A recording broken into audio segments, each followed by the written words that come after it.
One day, Thomas was waiting at Ellsbridge Station. He had a bad day and wanted to get it over with.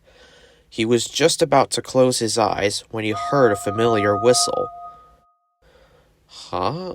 I've heard that whistle before. A long time ago, actually. No, it can't be. And puffing into the station was a small black engine. The engine was square-shaped like a diesel, but it had traits of a steam engine, such as a funnel and tender. "Hello, mate. Long time no see," said the engine. Thomas was stunned. "Well, I don't believe it. Neville, is that really you?" "It is indeed. How are you, old friend?" "I'm doing great. What about you? What are you doing here?" "Your controller purchased me. I'm going to be running the Pilgordrit line, so you'll be seeing me more often." "It's great to see you again, Neville. We've got so much to catch up on." "Indeed we do. So I was told there was a train here waiting for me to take to Kildane." "So that's what those trucks are for." "They're over there."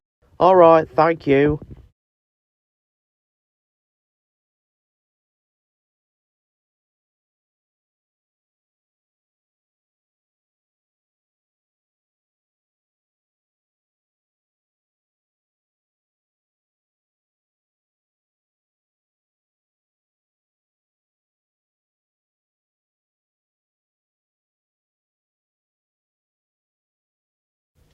"Who was that, Thomas?" asked Toby when he arrived. "He looks oddly familiar." "That was Neville," chuffed Thomas. "He's a Southern Railway Q1 class. He and I were both built at Brighton."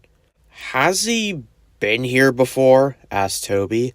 "Oh, yes," puffed Thomas. "He came to Soder in 1942 to help out during the Second World War. I remember the day we met like it was yesterday." "Well, I haven't got much work to do," puffed Toby. "Could you tell me that story?" "Sure," chuffed Thomas. "Here it goes." And this is the story Thomas told him.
And with that, Neville puffed away.